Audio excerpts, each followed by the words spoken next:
दायर हुई है, कहा जा रहा है उसके नीचे शिव मंदिर मौजूद है। 800 साल से दरगाह शरीफ है वहां पर, और 800 साल में अलाउद्दीन खिलजी से लेकर उसके बाद आप अमीर खुसरो की किताब है, उसमें इस दरगाह के बारे में लिखा गया। फिर बादशाह अकबर ने वहां पर कई चीजें बनवाई। फिर मुगलों का दौर जब खत्म हुआ तो मराठाओं का दौर शुरू हुआ। फिर मराठाओं का दौर जब कमजोर पड़ गए मराठा, तो 18,000 रुपये में उन्होंने अंग्रेजों को बेच दिया। उस वक्त भी कई, जैसे जयपुर का रॉयल फैमिली है, उन्होंने 40,000 का सिल्वर पेश किया दरगाह के लिए, खिदमत की दरगाह की।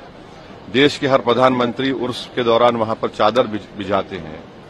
हमारे पड़ोस में जो 2 ममालिक हैं, कंट्रीज हैं, उनका ऑफिशियली डेलीगेशन वहां पर जाता है।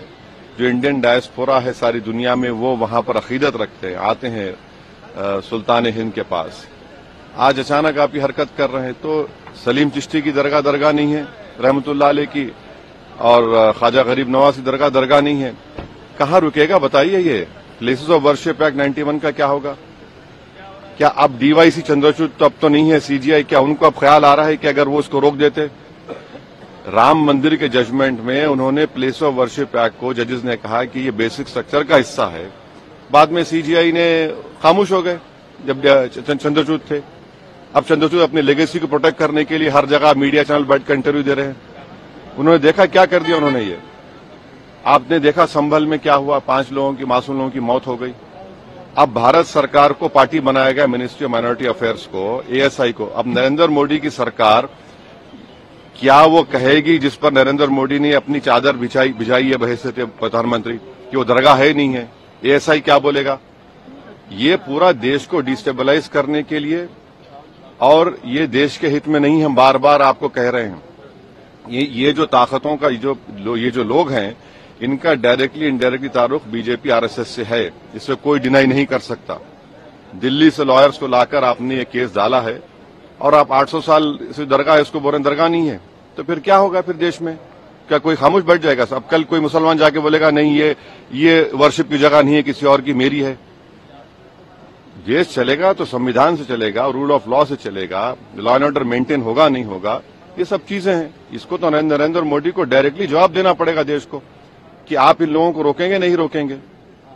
तो बांग्लादेश में जो हालात हैं, संभल में जिस तरह की घटनाक्रम सामने आए हैं, तो सरकार की तरफ से कहा गया है कि जो दंगाइयों हैं उनसे कैसा लेंगे आप बगैर कोर्ट में प्रूफ करें?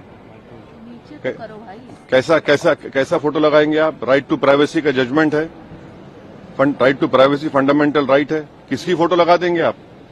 क्या कोर्ट ने प्रूफ किया? कोर्ट में प्रूफ करिए आप। और सबसे पहले जब तक वो पुलिस ऑफिसर सीओ रहेगा, एसडीएम होगा, इंसाफ तो होगा नहीं।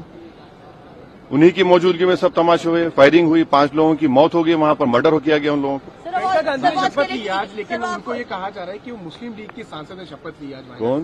प्रियंका गांधी की शपथ को बीजेपी कह रही है कि मुस्लिम लीग की सांसद ने शपथ ली है। तो फिर आप तो स्पीकर पर सवाल उठा रहे हैं, स्पीकर पर सवाल उठा रहे हैं लोग फिर तो। सर, संभल में ग्राउंड से 41 कारतूस बरामद हुए हैं। वहां पर प्रशासन ने कहना है कि उनकी दंगाइयों की तरफ से गोलियां चलाई गई थी। वो जो वीडियो दिख रहा है जो पुलिस वाले मार रहे हैं, वो क्या था? फूल बरसा रहे थे वो लोग। जो विजुअल्स हैं सारी दुनिया देख रही है, वो फूल बरसा रहे थे क्या? और आप उसको नया ट्विस्ट देते हैं हर थोड़े दिन को। वक्त पे आप लोगों ने और समय मांगा है एक्सटेंशन। अब देखिए, आज तो एजेंडे में आया है कि उसको मोशन लाया गया है। देखिए वो क्या, अभी तो बोलना है, देखने वो जब आएगा 12 बजे पता चलेगा।